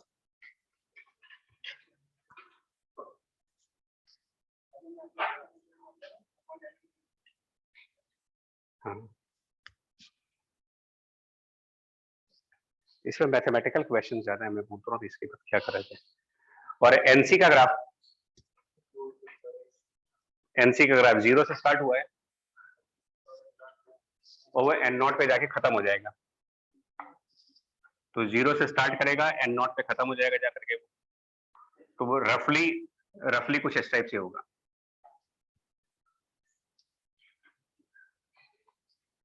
कुछ ऐसे जाएगा और बाद में कुछ इस टाइप से आता है, ये हल्का सा।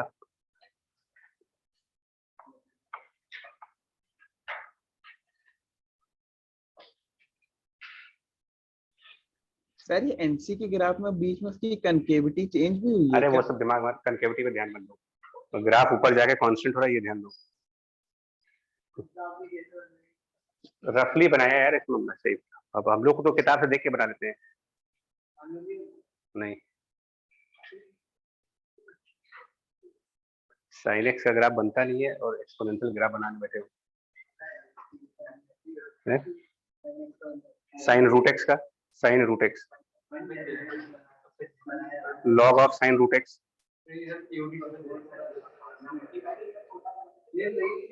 Log of sine of root x.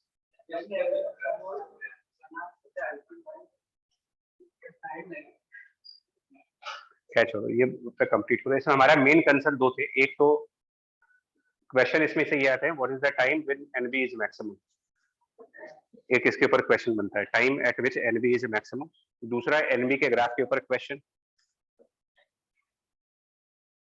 तीसरा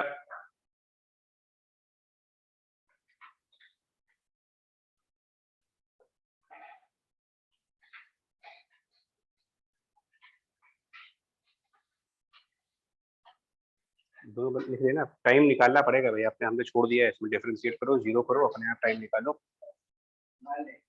ठीक है।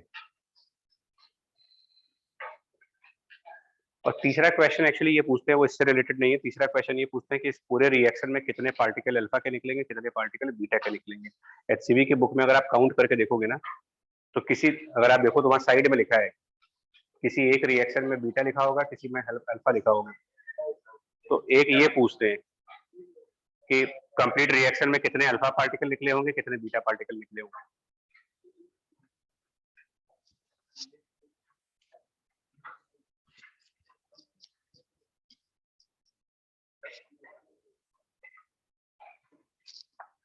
एक और है इसमें,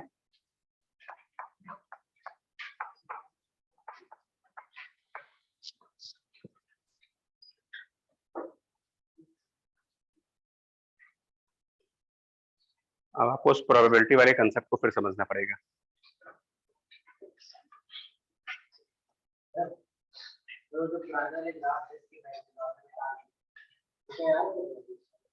एनबी का ही ग्राफ आता है भाई, एनसी ग्राफ कोई नहीं पूछता है, कभी नहीं पूछते। ये देखो ब्रांच डिके, मैं पहले वही क्वेश्चन लेता हूँ जो अभी इसमें आया है अपने पेपर में, इसी बार के पेपर में, उसी से समझ जाओगे क्या टॉपिक है। उसमें उन्होंने कहा था कि there are 1000 number of nuclei. Question में था इस बार के पेपर में कि there are 1000 number of nuclei and it can decay by alpha mode and beta mode, दोनों की पॉसिबिलिटी थी वहां पर। The nucleus can decay in the alpha mode और बीटा मोड, मतलब इससे अल्फा पार्टिकल भी निकल सकता है और बीटा पार्टिकल भी निकल सकता है। और अल्फा पार्टिकल के निकलने की प्रोबेबिलिटी 60% दी थी और बीटा पार्टिकल के निकलने की प्रोबेबिलिटी 40% थी। इसको बोलते हैं ब्रांच डिके। दैट मीन्स अगर एक न्यूक्लियस के दो अलग अलग डिके करने की पॉसिबिलिटीज हो, अल्फा भी हो सकता है, बीटा भी हो सकता है, एक 60% पॉसिबिलिटी से और एक 40% पॉसिबिलिटी से।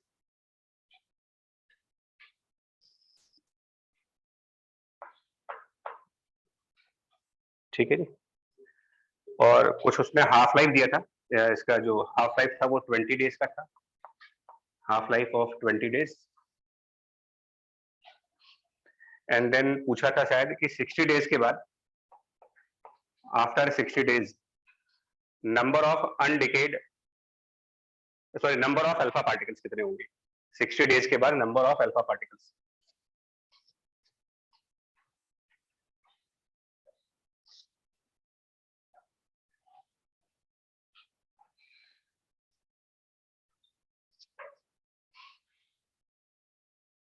ठीक है, क्वेश्चन नहीं करा रहे, लास्ट ईयर के भी नोट्स में है, लास्ट ईयर सेम डेटा हमारे एग्जांपल में भी था, 60-40 हम लोगों ने भी पेपर में लिया था, मतलब लास्ट ईयर।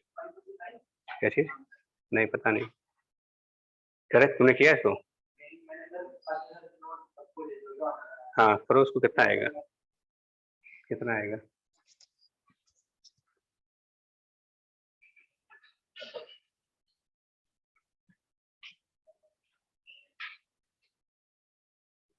ये उस स्टेटमेंट पर आएगा, शुरुआत वाले स्टेटमेंट पर, कि ये बताइए जो 1000 न्यूक्लियस है इनमें से कैसे पता लगेगा कि कौन अल्फा करेगा कौन बीटा करेगा?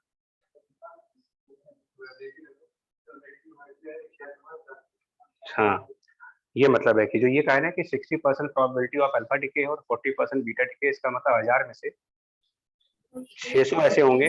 नंबर बता पाऊंगा, नंबर बताएंगे तो 600 नंबर ऐसे होंगे जो अल्फा डिके करेंगे।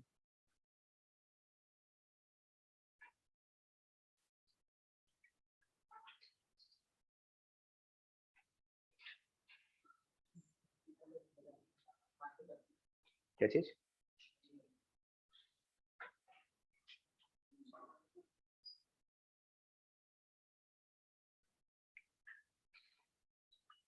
पहली बात तो 60 डेज बाद कितने डिके होंगे,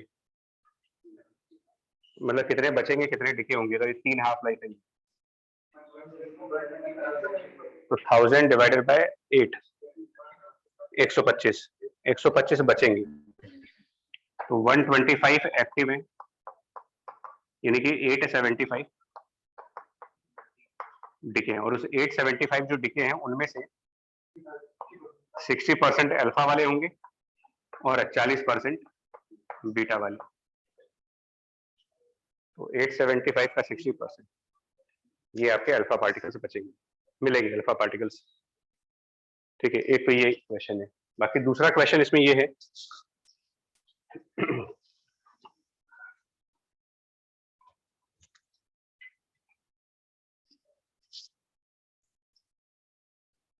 सेकंड क्वेश्चन इसी तरीके से कि now again n naught nuclei time 0 पर N naught active nuclei,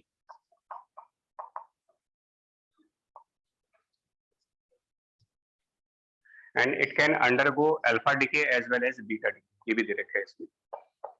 It can decay by alpha mode or it can decay by beta mode. The probability of alpha decay is P, and obviously the probability of a beta decay will be 1 minus a P.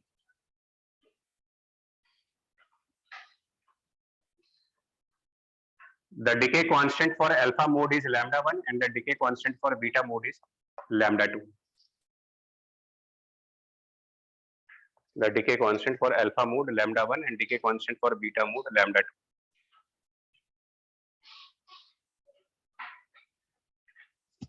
Find number of active nuclei after T time. Find number of active nuclei after T time.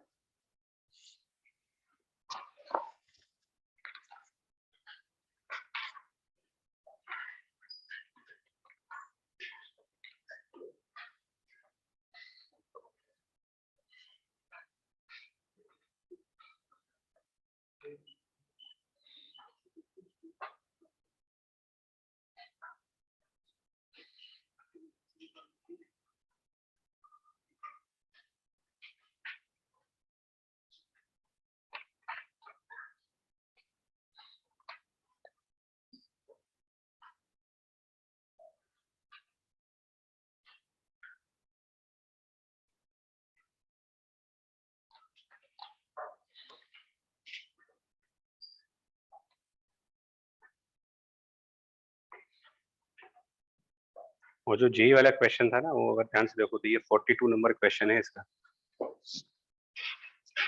जो आपसे कहा जाता है कि लगाने को, तो आप लोग कहते हो कि नहीं, HCB लो स्टैंडर्ड किताब है। 42 नंबर पढ़ के देखो आप एग्जैक्टली, बस थोड़ा सा मास और अलग चीज है, बट जो क्वेश्चन पूछने का आइडिया है वो वही है जो जेई का क्वेश्चन। और एडवांस के पेपर में एक एक क्वेश्चन की वैल्यू होती है।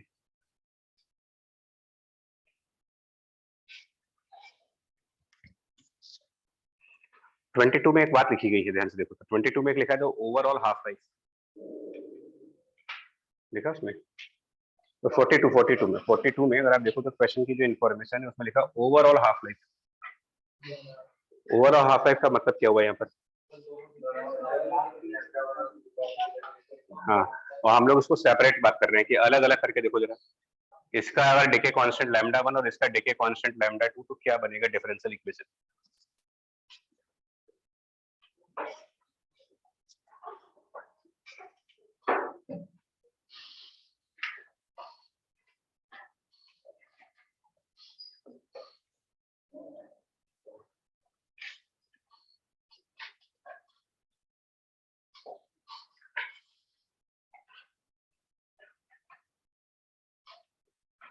क्या लिखे हैं? dn by dt यहाँ पर। सर एक साथ थोड़ा सा और रुकिए। हाँ ठीक है, ओके। अच्छा, नॉर्मल स्टूडेंट क्या करते हैं, उनका एक क्वेश्चन हो गया बस वो शांत हो जाते हैं कि ठीक है हो गया, हमको आगे समझ लिए, ना उसमें कोई डीपली जाना ना कुछ।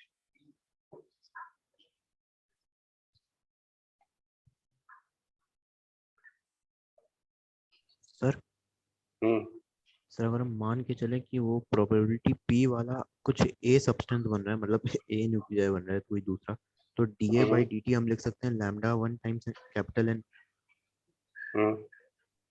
सर, और A को लिख सकते हैं P times N not minus capital N, और वहां से बन जाएगी।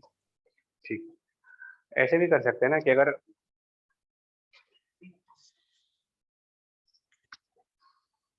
इसको ऐसे भी कर सकते हैं कि अगर t सेकंड्स के बाद n नॉट से n आपके पास एक्टिव बचे, एक्टिव न्यूक्लियाई सिर्फ n बचे,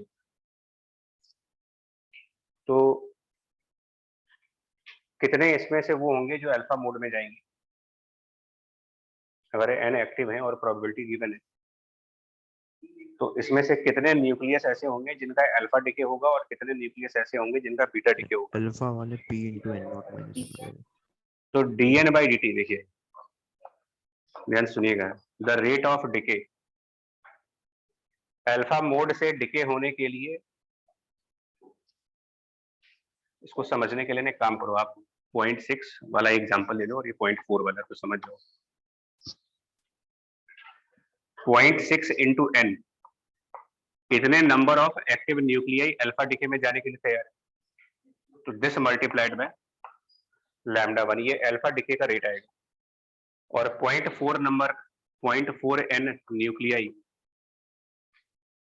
0.4 n ये लैम्डा 2 वाले डिके में जाएंगे। इन दोनों को ऐड करेंगे तो टोटल आपका dn by dt with minus sign बनेगा।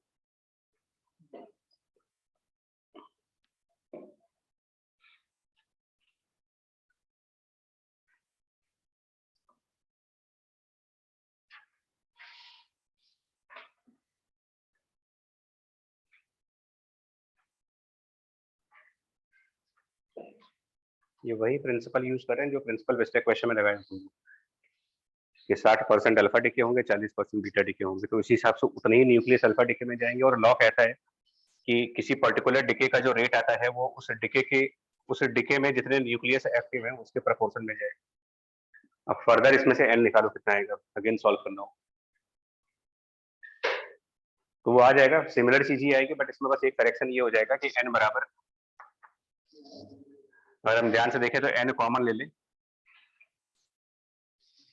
ये आएगा n naught e raise to the power minus 0.6 lambda 1 plus 0.4 lambda 2 into t, और इसको हम एक तरीके से लैम्डा इफेक्टिव कह सकते हैं, यानी overall lambda.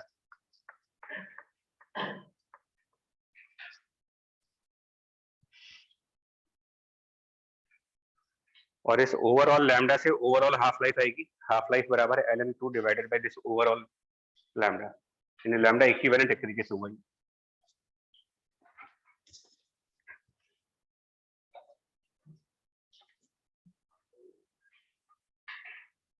Lambda equivalent 0.6 lambda 1 plus 0.4 lambda 2।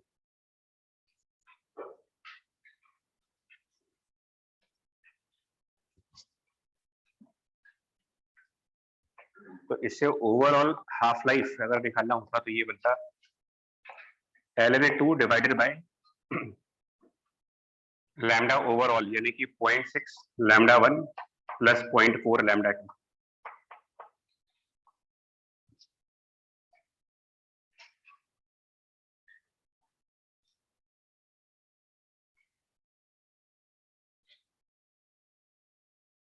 और लैम्डा 1 लैम्डा 2 को फर्दर लिख सकते हैं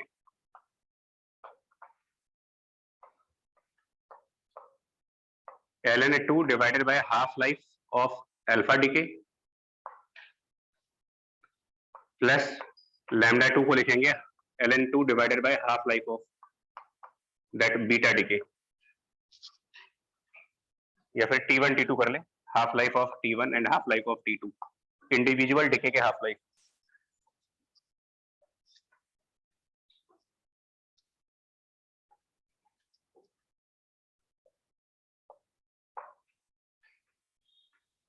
वो सारे log 2 चले जाएंगे and then finally overall half life की जो वैल्यू बनेगी वो आएगी T1 T2 divided by 0.6 T1 sorry 0.6 T2 plus 0.4 T1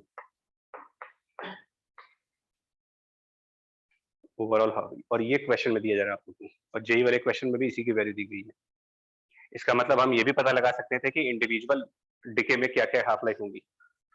मतलब कि अगर केवल एन नॉट से वो पी वाला बनता तब, दूसरे वाले को छोड़ के।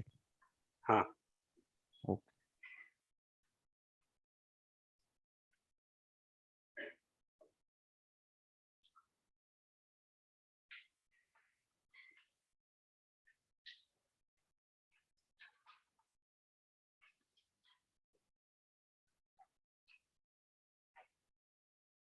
ठीक है,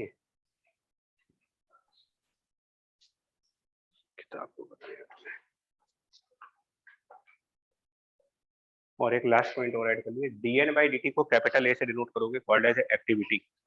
ये बताना भूल गए थे स्टार्टिंग में। Activity, activity capital A defined as dn by dt। जो रेट ऑफ डिके है उसी को एक्टिविटी कहा गया है। रेट ऑफ डिके को ही एक्टिविटी का नाम दिया गया है। तो इसमें तुम्हें क्वेश्चंस ये वाले करने बता देने। HCV का 42, 43, 44, 42, 43, 44, 45, 46,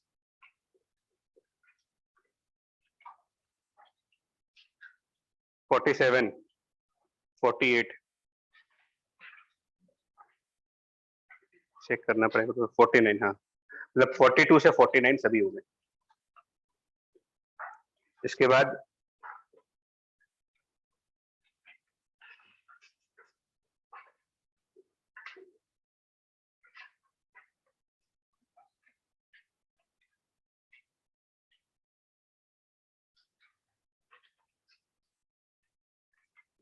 थ्री जीरो 30 नंबर से, क्वेश्चन नंबर 30 से, ये पूरा ही है यार एक्चुअली आप लोग का, मतलब कुल मिलाकर के सुनो भाई, कुल मिलाकर के 30 से लेकर के और 49, 30 से 49 ये पूरी ब्रैक पूरा हो गया है। ये सब इसी मैथमेटिकल क्वेश्चंस है।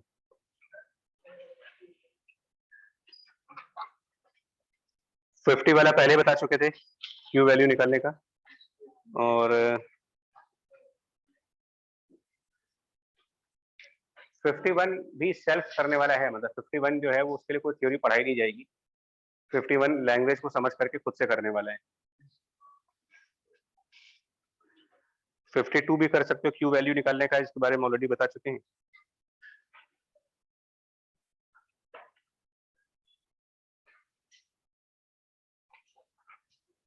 ठीक है, बाकी इसमें जो रह गए वो आपके वो अल्फा बीटा गामा डीके वाले। और एक देखो, एक क्वेश्चन यहाँ पर आओ जरा, सॉल्व एग्जांपल्स में क्वेश्चन नंबर 14 देखो जरा। सॉल्व एग्जांपल का क्वेश्चन नंबर 14 देखो, ये थोड़ा सा कंफ्यूज करने वाला क्वेश्चन है। सेम नहीं है, इसमें थोड़ा फर्क है, सब लगता सब एक जैसा ही है, छोटे छोटे माइनस। हाँ देखो, तो अब सॉल्व एग्जांपल का जो क्वेश्चन नंबर 14 है वो भी ब्रांच डिके का ही है। ब्रांच डिके का ही है कि कोई एक न्यूक्लियस दो तरीके से डिके कर सकता है, एक की हाफ लाइफ T1 है, दूसरे की हाफ लाइफ T2 है, तो इफेक्टिव हाफ लाइफ क्या होगी। बट उनका आंसर यहाँ 0.6 0.4 जैसा कोई टर्म नहीं आएगा, उनका आंसर आएगा T1 T2 by T1 plus T2। अगर बैक साइड पे आंसर Yes, देखोगे आप sir. तो T1 T2 by T1 plus T2 आ रहा है वो। मतलब क्या माना जा रहा है इसमें, इस क्वेश्चन के लैंग्वेज में कोई प्रोबेबिलिटी की बात भी नहीं की गई है। तो मतलब तो 50 आधा सर अगर मतलब 50% मानते हैं, आधा 50% मानते तो 50%. सुनिए, तो 50 होता तो 0.5 और 0.5 बनता ना यहाँ पे। ये मैं बोल रहा हूँ कि अगर आप आधा आधा मानोगे तो 0.5 का टर्म आता तो वो आंसर तो नहीं बनता जो पीछे आ रहा है। ये दिमाग नहीं लगाना है आपको कि आधा आधा मानना है। तो अगर प्रोबेबिलिटी मेंशन नहीं है तो इसका मतलब दोनों की सेम 100% प्रोबेबिलिटी है। अभी आपके समझ से बाहर है कि ये कैसे हो सकता है। मतलब कि सभी के सभी न्यूक्लियस अल्फा डिके कर सकते हैं और सभी के सभी न्यूक्लियस बीटा डिके कर सकते हैं। मतलब जितने भी एक्टिव न्यूक्लियाई हैं वो सब अल्फा में भी जा सकते हैं, वो सब के सब बीटा में भी जा सकते हैं, वो केस है। और ये प्रोबेबिलिटी तुम्हारे समझ में आएगी नहीं, तो तुम लोगों को प्रोबेबिलिटी का मतलब सिर्फ इतना ही पता है कि अगर एक 0.3 है तो दूसरा 0.7 होगा, इतना ही पता है। तो उस क्वेश्चन को थोड़ा सा इंपॉर्टेंट में टिक करिएगा भाई, क्योंकि जब हम प्रोबेबिलिटी बोल रहे थे तो तुम लोग के चेहरे से मालूम चल रहा है भाई तुम लोग को उसमें कोई इंटरेस्ट नहीं है, बाहर में गई प्रोबेबिलिटी। हमें n = n0 e to the power minus lambda t में इंटरेस्ट है। क्या होती है स्टैटिस्टिकल फिजिक्स, हमसे क्या करना है ना, कोई होता होगा। लॉ ऑफ डिके पता नहीं कैसे बना,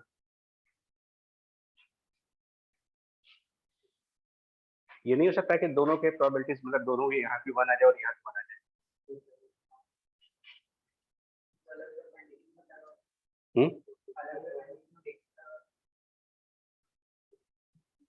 अलग अलग कंडीशन में साइमल्टेनियस हो रहा है। पढ़ो तो क्वेश्चन एक बार, क्या हीरो बन रहे भाई, साइमल्टेनियसली पढ़ो जरा क्वेश्चन। लैंग्वेज पे तो ध्यान दो थोड़ा सा।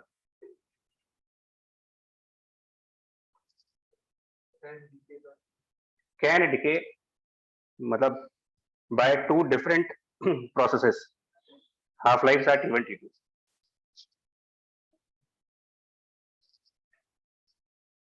तो इस लाइन का मतलब ये हुआ कि all the nuclei can decay in the process 1 and all the nuclei can decay in the process 2 also. मतलब दोनों प्रोसेस में सभी न्यूक्लियस के पार्टिसिपेट करने के बराबर चांसेस हैं।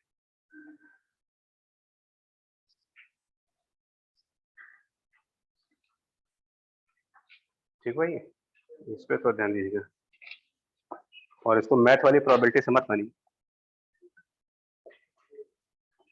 ये वही हो गया कि आपके 10th क्लास में आपके स्कूल में 100 बच्चे हैं, बराबर चांसेस है कि 100 के 100 साइंस ले लें, बराबर चांस है कि 100 के 100 आर्ट्स ले लें, नहीं है।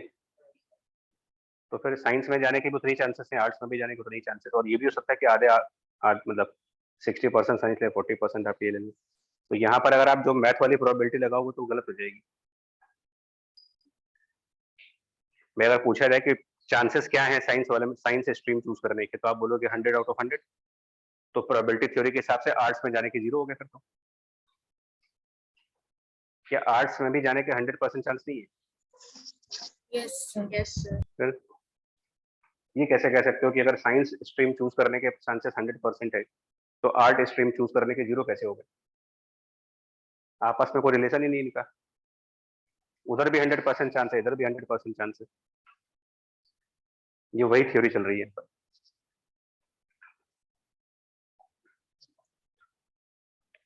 इसके बाद 12th नंबर क्वेश्चन जो है,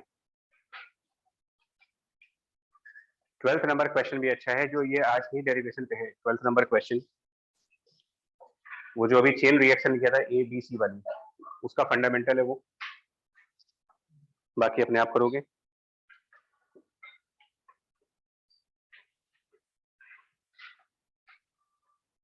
बाकी आसान है, मतलब ये 12th और 13th एक बार देख लेना। और कौन सा बोला था नहीं, 12th और 14th और 13th में रेडियो एक्टिविटी को कंपेयर किया गया आरसी सर्किट से। वो इसलिए कंपेयर किया गया है, इसमें भी एक्सपोनेंशियल डिस्चार्जिंग ऑफ कैपेसिटर के इक्विवेलेंट है। उसमें Q बराबर Q0 e to the power माइनस टी बाई आर सी, इसमें N बराबर N0 e to the power माइनस टी बाई आर सी। चलो ये बाकी थैंक यू।